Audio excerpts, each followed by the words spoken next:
Good afternoon. Good afternoon. It is a pleasure to chat with you. Thank you. The fans were crazy for you. How did that feel? Oh, it's lovely. You always know coming to a convention you're going to get a warm reception, warm response, because the atmosphere is very positive. So it's lovely to come here and kind of give back to the fans to say thank you for supporting us, and they're the reason why I have this amazing job and why Peggy is coming back for a second season. Nice. So it feels kind of like a nice way of acknowledging that support.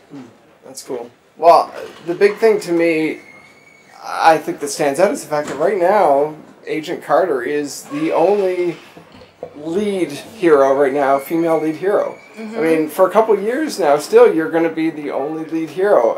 How does that feel as an actress? How has that felt, considering we haven't seen a lot of female heroines, leading the way? It's when you put it that way, when I come to these conventions, it dawns on me.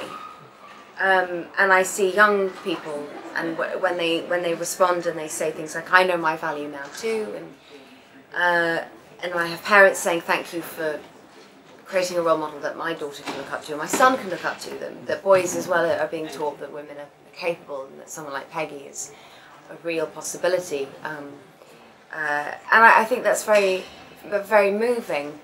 I approach the job as I would any job, which is to kind of serve the character as best I can with the skill set that I have, and hopefully stretch myself to get better at what I do. And I try not to think about I think there's a danger to think about the impact it's having. One of them being, it can either go to your head, and you go, I'm so important, and then you lose all sight and perspective of what you're doing.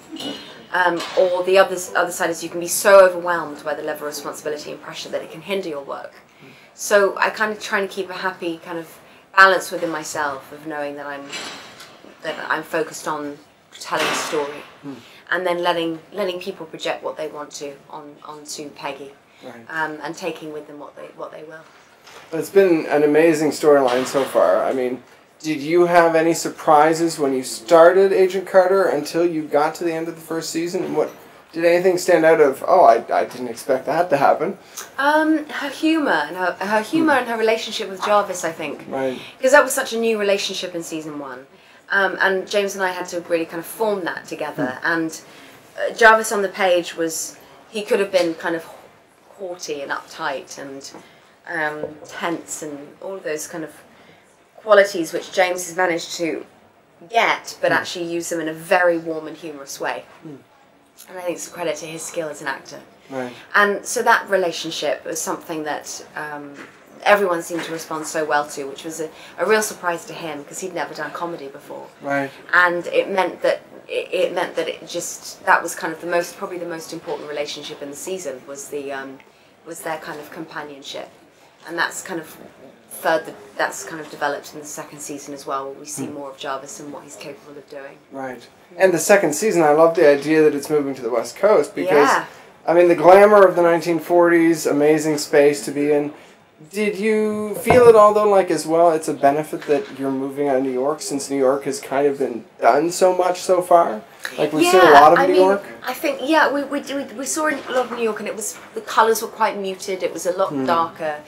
We've got the sun, we've got the palm trees, we've got the glamour of Hollywood, and I think that especially in the period of which it's set, in the 1940s, there was also kind of dark, glamorous underbelly, especially with gangsters, right. And like the Black Dahlia murders, and the kind of LA serial killers, that lend a kind of a drama to that time that I think means that our show can really capitalise on that. Right. And I think the fact that because we film in LA, it would be crazy not to use the locations that we have around us, right, to really give this kind of visually stunning show.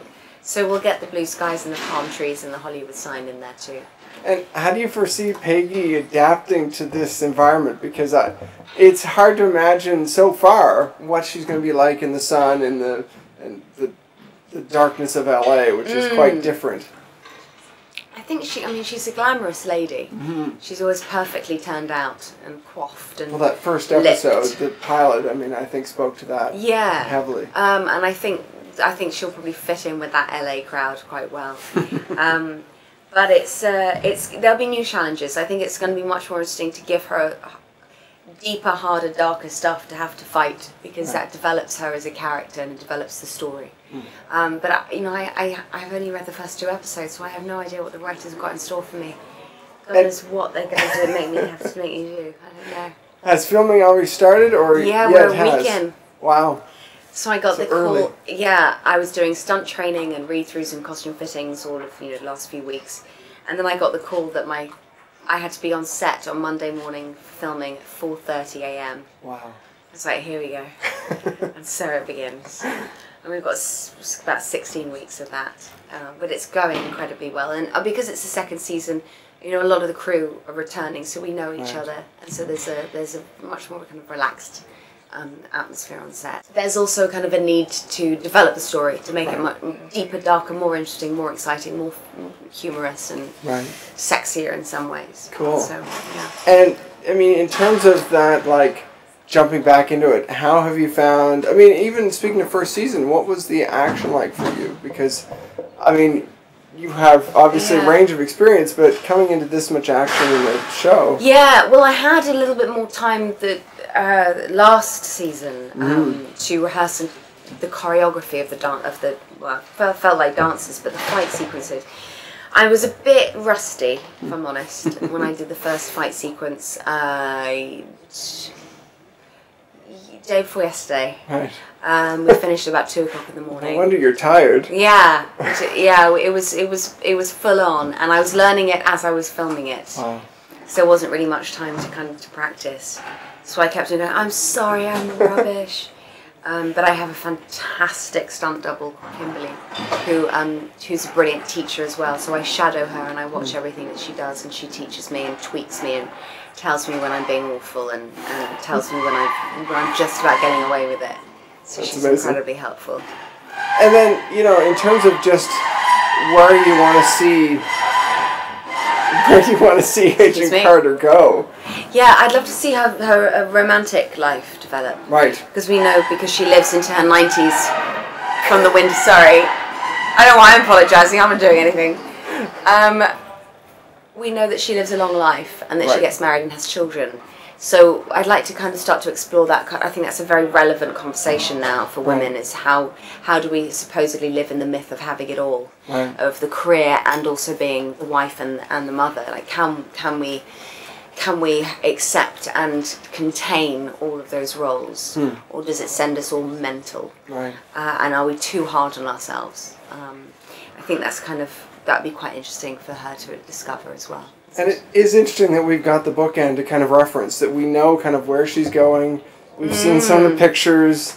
It is interesting that we don't have a lot of characters where we know, look, she's going to last. She's going to last, exactly. But it is a Marvel universe, so we might discover that she actually died when she was 45, and every time you've seen her elsewhere, she's been a hologram or something. Of course. Anything can happen. So, so that's the fun of Marvel.